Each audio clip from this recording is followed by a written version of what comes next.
Hello there. This video is about what is on my currently reading list over at Goodreads. And some of it I am really currently reading, and some of it I'm not. But I'm going to tell you what's on the list and why I am or am not currently reading it. Now, there's only one book that is a physical book, and it is this one, Area 51 by Annie Jacobsen. I bought it because Erion recommended it. And I've got to say, I'm not really a fan of military history. And yeah, it's about military history and airplanes and things like that. And anyone who knows me well, knows I'm not really a fan of military history or airplanes, but if you are, this would be a good book to read. It's about things that went on at Area 51 during the Cold War. All this has been declassified, and Annie Jacobsen wrote about it. It's been very interesting, and I am currently reading this. I am on page 252. I do expect to finish it. I'm thinking I'm very close to the end, actually. Maybe a few more chapters. So I'm learning a lot. Things I never thought I might want to know about, I have now learned about. And to be honest, this book, sometimes it just infuriates me because I think, oh, I was a little child living in the San Francisco Bay Area, and over there in Area 51, they were testing atomic bombs and doing all kinds of things that could have caused really bad things to happen to my life. And so they're probably still doing stuff that I don't like. But here we have the book that tells you how this all got started, I guess. Area 51, if you want to know what's going on over there, it's more about, well, maybe I shouldn't say. You can find out by reading the book. How about that? So the next book on my Goodreads currently reading list is called Based on a True Story, a Memoir by Norm Macdonald. And I have to say, I am not really into this book. It is supposed to be very funny because he is a comedian, and it's a memoir-ish sort of. Oh, but it says on the cover, not a memoir. It's hard to say not a memoir when it's actually about his life, but he thinks he's so funny it annoys me. And so I actually read this book at night when I'm going to bed because there's another book. This is an audiobook for me, and I listen to an audiobook as I'm falling asleep, and the other audiobook is not very pleasant, shall we say, and I don't want to read it while I'm going to sleep. The other audiobook I've been listening to recently is The Indifferent Stars Above. It is about the Donner Party. It is very tragic. Like, a couple days ago, I took a nap and I was listening to it as I fell asleep for my nap.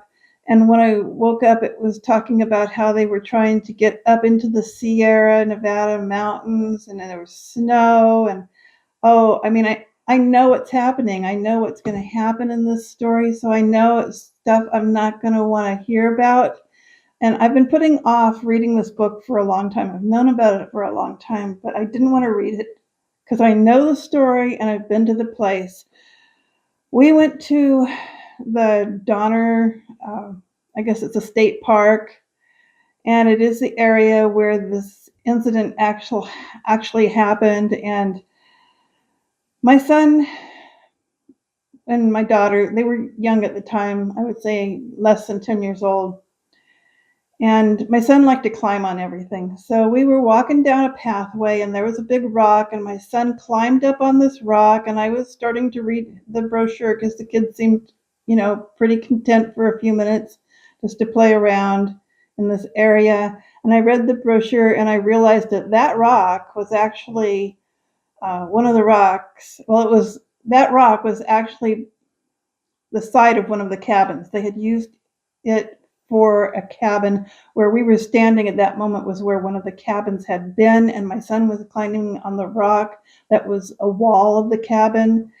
And it was just very kind of traumatizing to me. I don't think I'll ever go back there again. And on the way out, there's this uh, statue up on a pedestal, a very tall pedestal. And it says there that the statue is at the level, or the top of the pedestal was at the level where the snow was that year. So it was like about, I don't know, 15 or 20 feet up there. And I personally do not like snow. A couple of years ago, I tried to live in my van, and it was the end of September and it started snowing up in Idaho. I mean, it's not supposed to do that at the end of September. And we had this horrible weather event in which I discovered that I couldn't really live comfortably in a van that did not have any insulation in it. And I was heading south. I was going to go down to Arizona for the winter, but I didn't make it in time and it was so cold. And I ended up spending most of that winter in the van in a cold place. And I just don't like the cold. I can't think or do anything in the cold except think about how cold I am and how I don't want to be cold.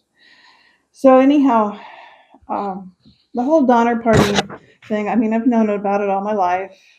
Seems like all my life. I was a California school child. They taught me about it in school. And so I haven't been too anxious to read the book, but it's also a book that I don't feel like I can get by without reading. So I am reading it to learn more about what happened to this one particular girl that is featured in the book. Her name is Sarah Graves.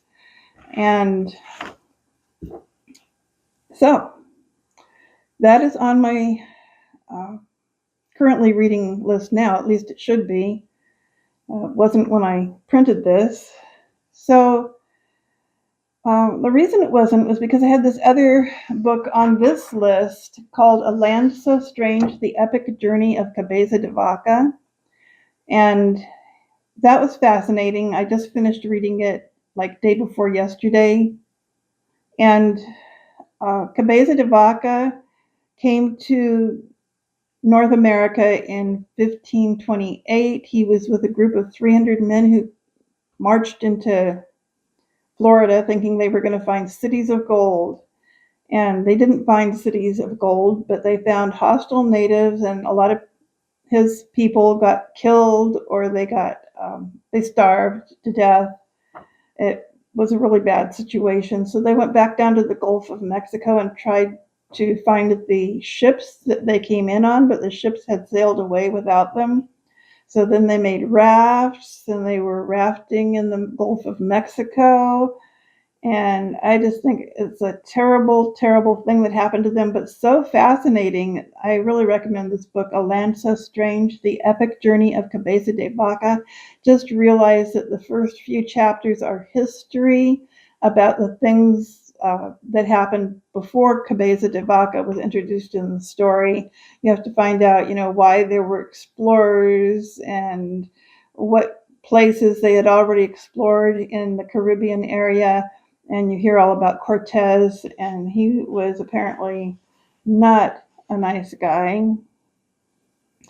So, the next thing that's on my currently reading list is The World of Urban Sketching, celebrating the evolution of drawing and painting on location around the globe. New inspirations to see your world one sketch at a time. This is a really good book. I have it actually as a Kindle version. I originally found out about this book on NetGalley, but I didn't download it in time, so I ended up having to buy a Kindle version and still trying to read through it, but it's quite lengthy. There are a lot of pages in which you meet different people who are doing the urban sketching and see their work and hear their tips and advice and find out what kinds of materials they use, which is all very interesting if you like sketching, which I do. So the next thing on my currently reading list at Goodreads is Cling to Hope, What Scripture Says About Weathering Times of Trouble, Chaos, and Calamity. This is another one that I found out about on NetGalley. I have been going through it. It's by Charles Swindoll. This is the only book that I've ever read by Charles Swindoll. He is a pastor. He's known for writing a lot of books. And I have to say this book is not keeping my attention. Sorry. Although I am clinging to hope, and I have had times of trouble, chaos, and calamity, it just isn't grabbing me. And I wish it was, because that would make it so much easier to get through. I think I have another 2 or 3 chapters to read. And then the next thing that is on my list is The Lord by Romano Guardini. And that was the one that I was reading with Faith in the theology Discord that she set up. And I actually quit doing that about the same time I quit doing booktube videos in September, I think. And um, I'm behind on reading it, and I don't know that I will ever catch up. So the next one on my list here is Les Miserables, and I've been trying to get through that all year long, and I don't know, maybe, I think there's like 5 books, and I've read 3 of them or 2 of them. Anyhow, I enjoy the story, but there's a lot of digressions in which he goes into other topics. And I think the last time I was reading this, there was a good digression, and I thought, well, this is a good time to put it away for a bit and come back to it later, which I will. I do still intend to finish it. It's just that I am in no hurry to do so. The last thing on my list is sort of related to our health topic: Forks Over Knives, the plant-based way to health. I have to change my diet. I mean, this, what I've been doing since the fire, is not good for me, and it shows. And I have issues. Yes, I do. So I want to go back to something like Forks Over Knives, but that is complete vegetarianism, or it could be veganism. And I don't think I'm really up to complete veganism. We'll see. I have been mainly vegetarian almost all my life, since I was about a teenager. So eating plants mainly exclusively is not new to me. So that is it. That is all I'm going to say about what is on my currently reading list. When I sit down in my reading chair at night, the one book that I do head for usually is the Area 51. I'll read that one first. I like to read a chapter at night, or about 20 pages, whatever I decide to do there. I think last night I did 20 pages. And then after that, I'll listen to some of the book about the Donner Party. But when I go to bed, I have to have something more lightweight on, so that's when I'm listening to Norm Macdonald. And so that's my reading life right now.